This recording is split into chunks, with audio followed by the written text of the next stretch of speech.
Hello বন্ধুরা, আমি আকাশ সিনহা আছি ভার্চুয়াল স্কুলের পক্ষ থেকে।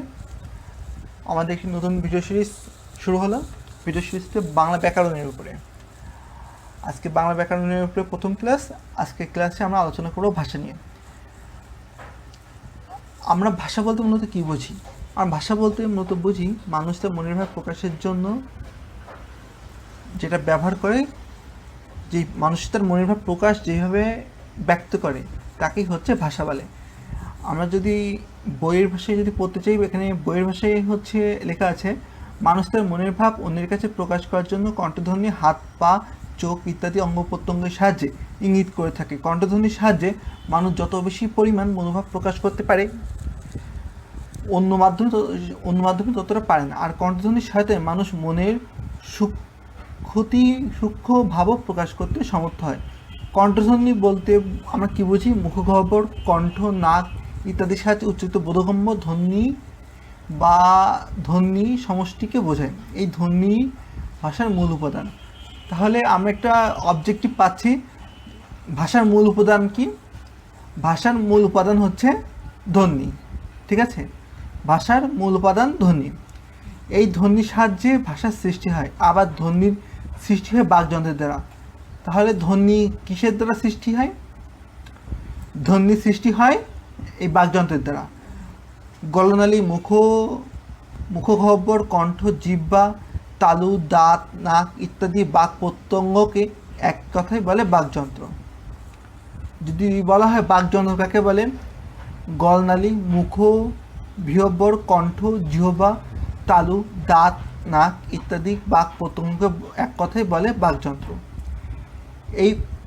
এই বাকযন্ত্রের দ্বারা উচ্চারিত অর্থবোধক ধ্বনির সাহায্যে এই বাকযন্ত্রের দ্বারা উচ্চারিত অর্থবোধক ধ্বনির সাহায্যে মানুষের মনের ভাব প্রকাশের মাধ্যমকে ভাষা বলে। ভাষা কাকে বলে আশা করি বোঝা গিয়ে গেছে।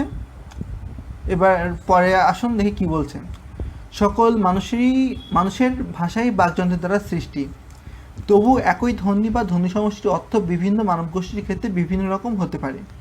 এ কারণে বিভিন্ন মানবগোষ্ঠীর জন্য আলাদা আলাদা ভাষার সৃষ্টি হয়েছে। মানুষের কণ্ঠনিঃসৃত বাক সংকেত সংগঠনকে ভাষা বলা হয়। মানুষের কণ্ঠনিঃসৃত বাক সংকেতের সংগঠনকে ভাষা বলা হয়। তো ভাষা কাকে বলা হয়? মানুষের কণ্ঠনিঃসৃত বাক সংকেতের সংগঠনকে ভাষা বলা হয়। অর্থাৎ বাকযন্ত্রের দ্বারা সৃষ্ট অর্থবোধক ধ্বনি সংকেতের সাহায্যে মানুষের মনের ভাব প্রকাশের মাধ্যমই হলো ভাষা। দেশ, কাল ও পরিবেশভেদে ভাষার পার্থক্য পরিবর্তন ঘটে। বিভিন্ন প্রাকৃতিক পরিবেশে অবস্থান করে মানুষ আপন মনোভাব প্রকাশের উদ্দেশ্যে বিভিন্ন বস্তু ও ভাবের জন্য বিভিন্ন ধ্বনির সাহায্যে শব্দের সৃষ্টি করেছে। যেসব শব্দ মূলত নির্দিষ্ট পরিবেশে মানুষের বস্তু ও ভাবের প্রতীক মাত্র। এই জন্য আমরা বিভিন্ন দেশে বিভিন্ন ভাষার ব্যবহার দেখতে পাই। সে ভাষাও আবার বিভিন্ন সময় বিভিন্ন উচ্চারিত হয়ে এসেছে। ফলে শতকে মানুষ তার দৈনন্দিন জীবনে যে ভাষা ব্যবহার করে, 1000 বছর আগেকার মানুষের ভাষা ঠিক এমনটি ছিল না। বর্তমানে পৃথিবীতে 3500-এর বেশি ভাষা প্রচলিত আছে। তাহলে বর্তমানে পৃথিবীতে কতটা ভাষা প্রচলিত আছে? বর্তমানে পৃথিবীতে 3500-এর বেশি ভাষা প্রচলিত আছে। তার মধ্যে বাংলা একটি ভাষা। ভাষাভাষী জনসংখ্যার দিক দিয়ে বাংলা পৃথিবীর 4র্থ বৃহত্তম ভাষা। তাহলে যদি প্রশ্ন আসে ভাষাভাষী জনসংখ্যার দিক থেকে বাংলা পৃথিবীর কততম ভাষা? 4র্থতম ভাষা। ভাষাভাষী জনসংখ্যার দিক দিয়ে বাংলা পৃথিবীর 4র্থতম ভাষা। বাংলাদেশি অধিবাসীদের মাতৃভাষা বাংলা। বাংলাদেশে ছাড়াও পশ্চিমবঙ্গের জনসাধারণ এবং ত্রিপুরা, বিহার, উড়িষ্যা ও আসামের কয়েকটি অঞ্চলের মানুষের ভাষা বাংলা। এছাড়া যুক্তরাজ্য বিশ্বের অনেক দেশে বাংলা ভাষাভাষী জনগণ রয়েছে। বর্তমানে পৃথিবীর প্রায় 30 কোটি লোকের মুখের ভাষা বাংলা। বর্তমানে প্রায় কত কোটি লোকের মুখের ভাষা বাংলা? যদি এই প্রশ্নটা আসে তাহলে কি হবে? বর্তমানে পৃথিবীতে 30 কোটি লোকের মুখের ভাষা বাংলা।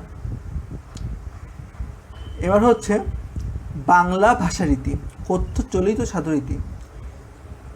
এটা বলতে আমরা মূলত কী বুঝি? বিভিন্ন ক্ষুদ্র ক্ষুদ্র অঞ্চলের জনগণ নিজ নিজ অঞ্চলের ভাষায় কথা বলে। এগুলো আঞ্চলিক কথ্য ভাষা বা উপভাষা। পৃথিবীর সব ভাষারই উপভাষা আছে। তাহলে যদি প্রশ্ন থাকে পৃথিবীর সব ভাষারই কী আছে? পৃথিবীর সব ভাষারই উপভাষা আছে। উত্তর, ঠিক আছে।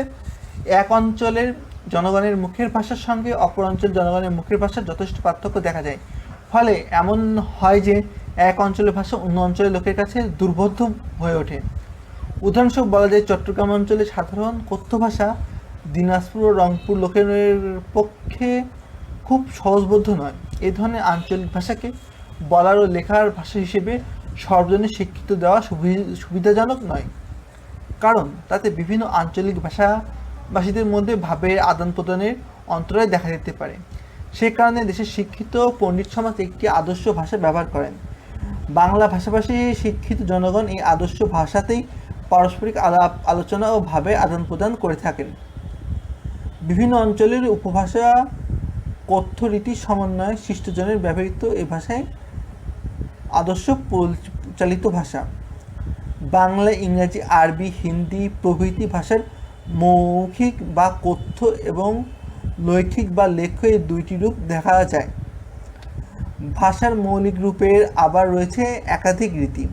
একটি চলিত কথ্য রীতি, অপরটি আঞ্চলিক কথ্য রীতি। বাংলা ভাষার লৈখিক বা লেখ্য রূপের রয়েছে দুটি রীতি, একটি চলিত রীতি, অপরটি সাধু রীতি। বাংলা ভাষার এই প্রকারের রীতিভেদ এভাবে দেখানো যায়। আমাদের প্রথমে আছে বাংলা ভাষা। বাংলা ভাষা দুইটা সেকশনে ভাগ হয়ে যাচ্ছে, লৈখিক আর মৌখিক। লৈখিকটা হচ্ছে সাধু ভাষায় রূপান্তর যাচ্ছে, আর চলিত ভাষায় রূপান্তর যাচ্ছে, আর হচ্ছে মৌখিকটা শুধু আঞ্চলিক বা উপভাষায় চলে যাচ্ছে। এবার আসুন সাধু ও চলিত রীতির কিছু পার্থক্য দেখা যায়। সাধু রীতিতে বাংলা লেখ্য সাধু রীতি সুনির্ধারিত ব্যাকরণের নিয়ম অনুসরণ করে চলে এবং পদবিন্যাস সুনিয়ন্ত্রিত, সুনির্দিষ্ট। এই রীতি গুরুগম্ভীর ও তৎসম শব্দবহুল। সাধু রীতি নাটকের সংলাপ ও বক্তৃতার অনুপযোগী। এই রীতিতে সর্বনাম ও ক্রিয়াপদ এক বিশেষ গঠন পদ্ধতি মেনে চলে। আমরা চলিত রীতিতে দেখতে পাচ্ছি, চলিত রীতি পরিবর্তনশীল। 100 বছর আগে যে চলিত রীতি সে যুগের শিষ্ট ভদ্রজনী কথিত ভাষা বা মুখের বুলি হিসেবে প্রচলিত ছিল, কালের প্রবাহে বর্তমানে তা অনেকটা পরিবর্তিত রূপ লাভ করেছে। এ রীতি তদ্ভব শব্দবহুল। তাহলে চলিত রীতি হচ্ছে তদ্ভব শব্দবহুল, ঠিক আছে। চলিত রীতি যদি প্রশ্ন আসে, চলিত রীতি হচ্ছে তদ্ভব শব্দবহুল। চলিত রীতি সংক্ষিপ্ত ও সহজবোধ্য এবং বক্তৃতা, আলাপ আলোচনা ও নাট্য সংলাপের জন্য বেশি উপযোগী। সাধু রীতিতে ব্যবহৃত সর্বনাম ও ক্রিয়াপদ চলিত রীতিতে পরিবর্তিত ও সহজতর রূপ লাভ করে। বহু বিশেষণের ক্ষেত্রে এমনটি ঘটে। এবার আসুন আঞ্চলিক কথ্যরীতি কি বলছে দেখি। সব ভাষায় আঞ্চলিক রূপের বৈচিত্র্য থাকে, বাংলা ভাষারও তা আছে। বিভিন্ন অঞ্চলে কথিত রীতির বিভিন্নতা লক্ষিত হয়। আবার কোথাও কোথাও কারো উচ্চারণে বিভিন্ন অঞ্চলের ভাষার মিশ্রণ লক্ষ্য করা যায়। সাধু ও চলিত কথ্যরীতির উদাহরণ: পরদিন প্রাতে হেডমাস্টার সাহেবের প্রস্তুত লিস্ট অনুসারে যে 3 জন শিক্ষক সাহেবের সহিত সাক্ষাৎ করিবার অনুমতি পাইয়াছিলেন, তাহারা 8টার পূর্বে ডাক বাংলায় উপস্থিত হইলেন। একটু পরে আবদুল্লাহ আসিয়া হাজির হইল। তাহাকে দেখে একজন শিক্ষক জিজ্ঞাসা করিলেন, আপনি নিজে আপনার নাম তো হেডমাস্টার লিস্টে দেন নাই।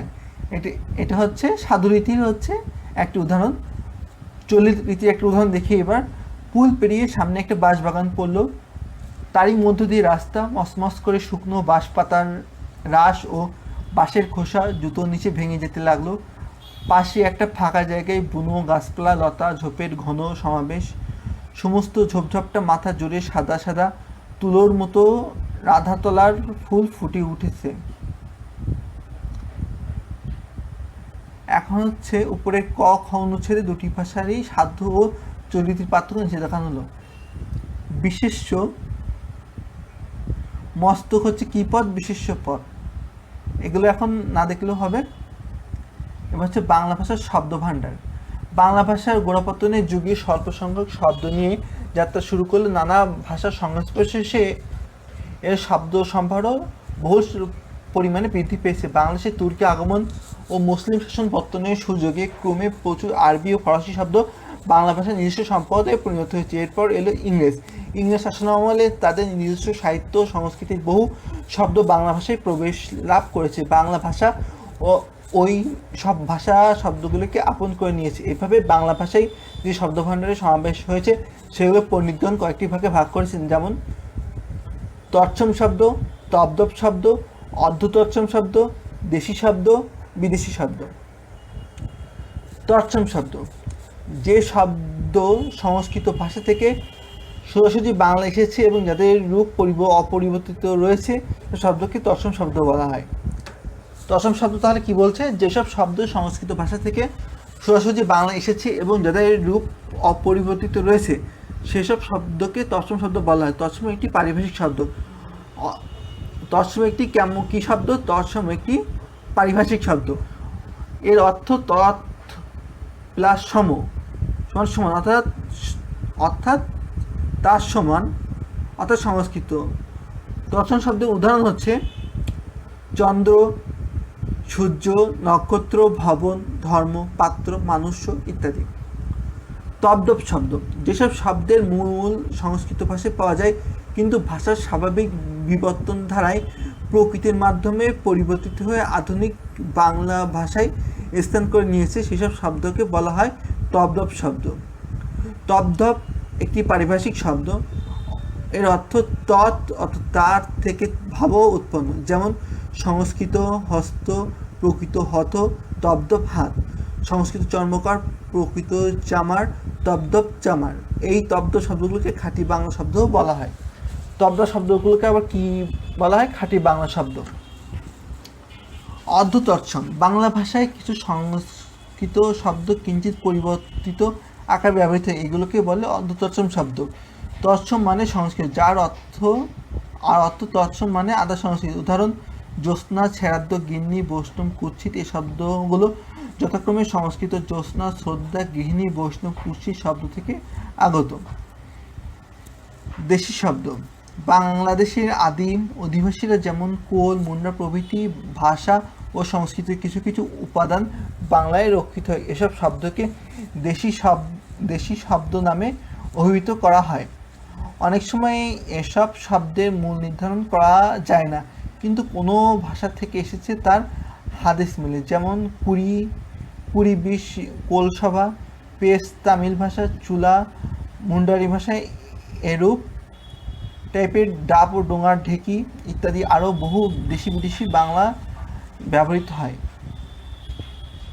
বিদেশি শব্দ রাজনৈতিক, ধর্মীয়, সাংস্কৃতিক ও বাণিজ্যিক কারণে বাংলাদেশে আগত বিভিন্ন ভাষাভাষী মানুষের বহু শব্দ বাংলায় এসে স্থান করে নিয়েছে। এসব শব্দকে বলা হয় বিদেশি শব্দ। এসব বিদেশি শব্দের মধ্যে আরবি, ফরাসি এবং ইংরেজি শব্দ বিশেষভাবে উল্লেখযোগ্য।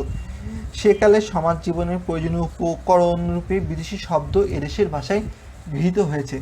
এছাড়া পর্তুগিজ, ফরাসি, ওলন্দাজ, তুর্কি এসব ভাষারও কিছু শব্দ একইভাবে বাংলায় এসে গেছে। আমাদের পার্শ্ববর্তী ভারত, মায়ানমার, বার্মা, মলয়, চীন, জাপান প্রভৃতি দেশের যে শব্দ আমাদের ভাষায় প্রচলিত রয়েছে।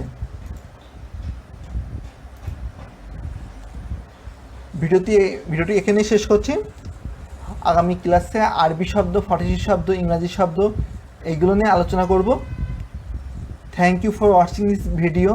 Please subscribe our channel for next upcoming update.